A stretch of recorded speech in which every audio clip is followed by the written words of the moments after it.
Doesn't matter তুমি যে কোনো ফেশিয়াল এক্সারসাইজ ফলো করতেছো, মুভিং করতেছো, জলাইন এক্সারসাইজ করতেছো, মুখে হাতুড়ি দিয়ে বাড়ি দিচ্ছ, ফেশিয়াল এক্সারসাইজ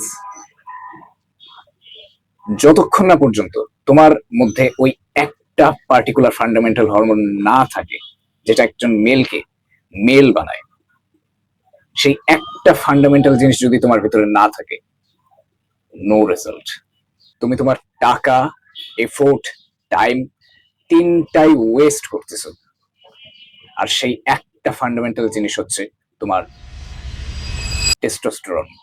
যদি ওইটা হাই না হয় বা একটা সার্টেন লেভেল পর্যন্ত না থাকে, you will get damn no result. I am genuinely telling you bro, তোমার টেস্টোস্টেরনের অবস্থা এমনিতেই অনেক খারাপ, অনেক লো ভাই।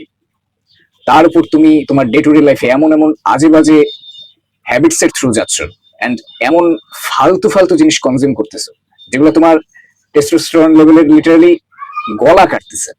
So here are the 4 things briefly mentioned in this video that kills your testosterone.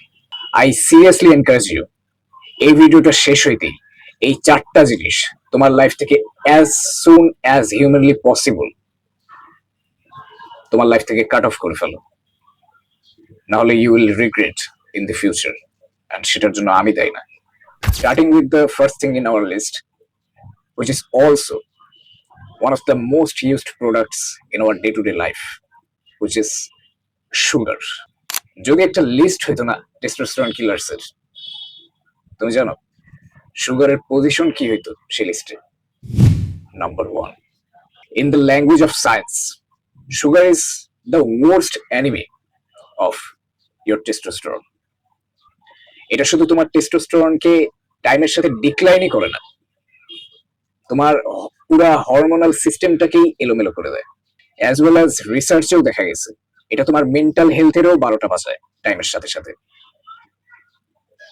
আমার বাস্তব জীবনের উদাহরণ দিয়ে বোঝাই। আমার one of the closest friends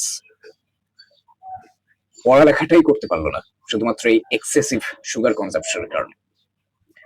ও এতটাই মানসিকভাবে অসুস্থ হয়ে গেছিল, এতটাই খারাপ অবস্থা হয়ে গেছিল ওর, যে ওর বাবা মা আর ওকে চাপই দেয়নি পড়ালেখার জন্য, যে আমার বাকি 2 ছেলে তো পড়ালেখা করতেছে, আগে আমার ছেলে বাঁচুক, পড়ালেখা পরে।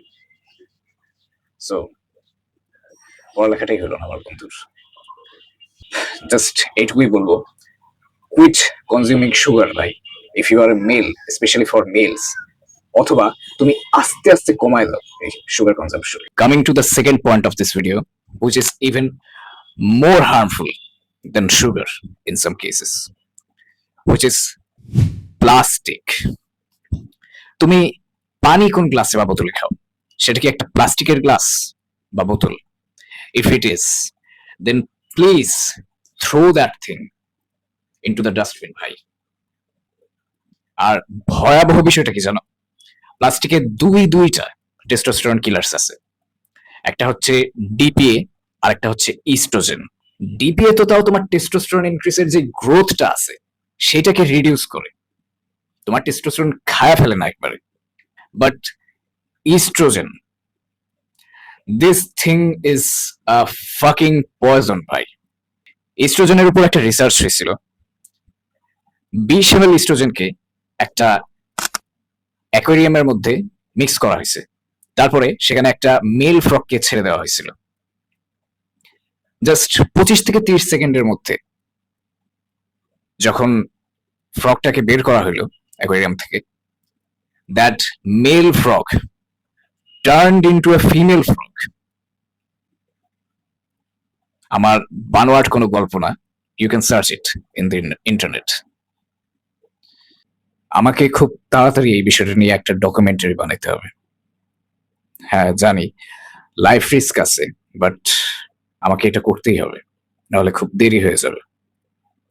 জাস্ট 20 ml একটা ফ্রগের জেন্ডার চেঞ্জ করে ফেলতে পারে। তাহলে চিন্তা করো, তুমি আমি ডেইলি কত গ্রাম প্লাস্টিক কনজিউম করতেছি? এভারেজ 10 থেকে 15 গ্রাম প্লাস্টিক আমরা বাংলাদেশিরা ডেইলি কনজিউম করি। এটা ওয়াইডলি তো এই মুহূর্তে কিছু করা সম্ভব না। প্লাস্টিক বিভিন্নভাবে আমাদের শরীর ঢুকতেছে। বাট প্রাথমিক অবস্থায় আমি সাজেস্ট করব তোমরা কাঁচ বা স্টিলের পাত্র ব্যবহার করো যে কোনো কিছু খাওয়ার ক্ষেত্রে। Coming to the third point, which are also food items, bread and soyabeans বা ছোলা যেটাকে আমরা বলি। This foods are highly estrogenic. আগের দুইটা জিনিসের মতো অতটা ক্ষতি না করলেও যখন তুমি একজন মেল হিসাবে প্রতিদিন কনসিস্টেন্টলি এই দুইটা খাবার কনজিউম করতে থাকবা, একটা পর্যায়ে you will grow mail boobs. হাসিও না, প্রুভেন এটা। ইন্টারনেটে আরো সোর্স আছে, ইউ ক্যান চেক ইট যদি বিশ্বাস না হয়। So we have reached the last point of this video, which is sedentary lifestyle. And let me tell you something, 100%, 98% না, 99% না, direct 100% of people in today's world are suffering with this one problem, sedentary lifestyle. এই sedentary lifestyleটা আসলে কি? তুমি যে কোনো physical অ্যাক্টিভিটিসকে avoid করো, সারাদিন খালি অলসের মতো বাসায় পড়ে থাকো, খুব বেশি হলে বাসা থেকে স্কুল, স্কুল থেকে বাসা, এভাবেই চলে আর কি জীবন। একটু বাইরে বের হওয়া, বডিতে একটু সানলাইট এক্সপোজার করতে দেওয়া, এইসব কিছুই নাই তোমার লাইফে। একটা বোরিং অ্যান্ড ভয়াবহ লাইফ লিড করো তুমি। And this is the biggest killer of your testosterone. Let me tell you something, যখনই তোমার বডিতে সানলাইট এক্সপোজার পড়ে, ডাজন্ট ম্যাটার তোমার ফেসের সাইড থেকে পড়তেছে নাকি তোমার ব্যাকের সাইড থেকে পড়তেছে, it will promote your testosterone hormone. যদি তুমি হোয়াইট স্কিন টোনের হয়ে থাকো, তাহলে তোমার দিনে 15 to 20 মিনিট সানলাইট এক্সপোজার নিলেই ইনাফ। বাট যদি তুমি ডার্ক স্কিন টোনের হয়ে থাকো বা আমার মতো শ্যামলা বর্ণের হয়ে থাকো, তাহলে তোমার at least 30 minute Sunlight exposure নিতেই হবে ডেইলি। কারণ আমাদের স্কিনে মেলানিনের পরিমাণটা একটু বেশি থাকে হোয়াইট স্কিনের তুলনায়, হোয়াইট স্কিনের তুলনায়। আর এমন না যে এই চারটা জিনিসের উপরেই সবকিছু ডিপেন্ডেন্ট, আরো অনেক জিনিস আছে, অনেক বিষয় আছে। তোমার অনেক বদভ্যাস থাকতে পারে যেটা তোমার টেস্টোস্টেরনের উপর ইম্প্যাক্ট ফেলে, বাট এই চারটাই মেজর, যেটা সবচেয়ে বেশি ইফেক্ট ফেলে তোমার টেস্টোস্টেরনের উপর। আই হোপ যে তোমার এই ভিডিওটা একটু হলেও উপকারে আসছে। অ্যান্ড হ্যাঁ, এই চ্যানেলের মোটোই হচ্ছে তোমার গ্রোথ, তোমার সেলফ ইমপ্রুভমেন্ট।